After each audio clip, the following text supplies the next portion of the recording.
আমার ভাইকে ফিরে পেয়েছি।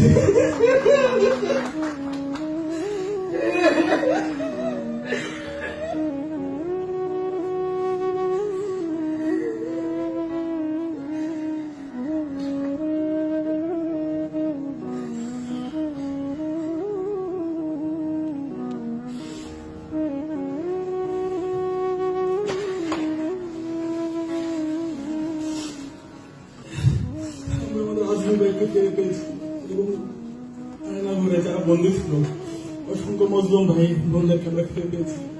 16 বছরে আমরা যারা আমাদের পরিচয় দিতে পারতাম না, আমাদেরকে হত্যা করা যায়,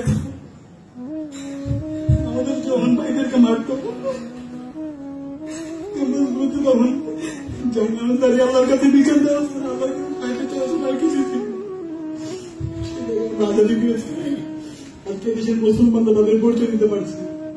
আমাদের ইসলামের যে ভ্যালুসগুলো আছে, রেসপেক্টগুলো আছে, সেগুলো আমরা করতে পারছি। দেশের মানুষ মত পাকের স্বাধীনতা পেয়েছে, স্বাধীনভাবে কথা বলতে পারছে। এটা হচ্ছে আমাদের সবচেয়ে বড় আজাদি, সবচেয়ে বড় মুক্তি। বিপ্লবের পরে অনেক বড় সুযোগ আমাদের ছিল 1 বছর, কিন্তু আজকে আমরা